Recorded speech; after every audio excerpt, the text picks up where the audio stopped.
First tonight, being in conversation with another person, it can mean different things to different people. And for two students at the Maine Girls Academy in Portland, it felt important to find a way to discuss those differences. Peggy Kaiser is here now with their story. Peggy? Rob and Amanda, Naisa and Priscilla Isaro saw a need for civil discourse in their school and in the wider world, a way to talk about tough topics with respect and an open mind. Over the last 2 years, they've worked with their classmates and faculty to create Civil Teas. It happens in the halls of every school. Conversation, laughter, and stories get shared.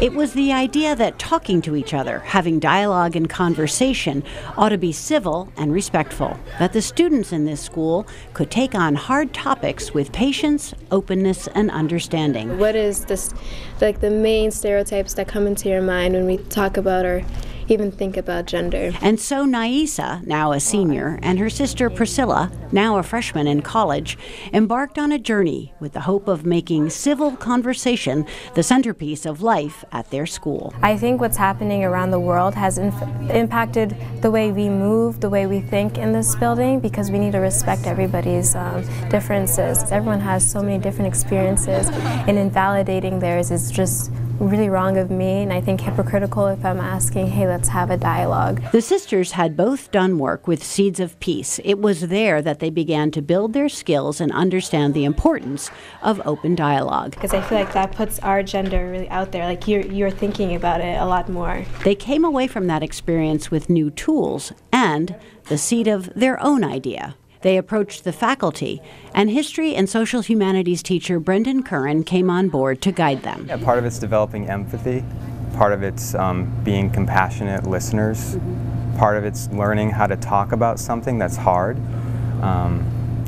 and to consider other viewpoints. The goal is not to come to any type of consensus. And so Civil Teas took root, and now, part of the curriculum at MGA, these teas happen every other month. I like the information sharing about a topic that I think gets confusing to people. Before each topic is presented to the student body, student facilitators work together to prepare themselves to lead the small group discussions.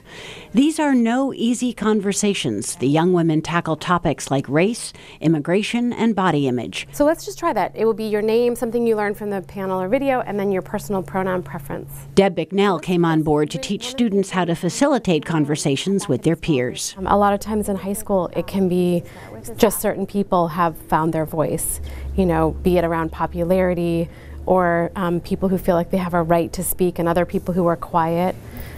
In these groups, it's really about how do you talk and how do you listen in a respectful manner. A lot of what the girls learn is about being present, and there's all the distractions of life, all the big feelings of being a young woman in this day and age. But when you're facilitating, you need to put a lot of that aside. The topic for this month's Civil Tea is gender identity, and students gather in the auditorium to hear two speakers share their own personal relationship with the topic. I want you to think about this question for a second. When did you realize you are the gender that you are?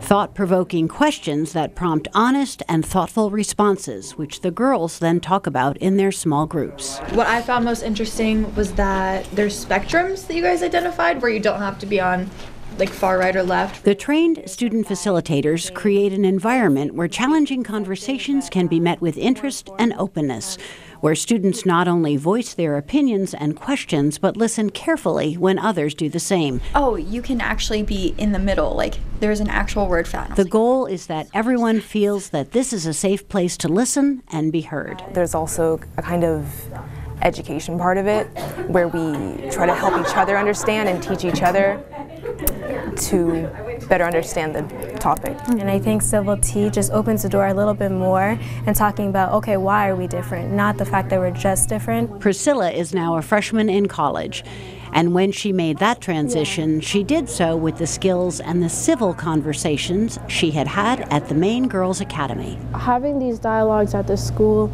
gave me the opportunity to voice my opinion and show that I have an understanding of why these conversations are important to have.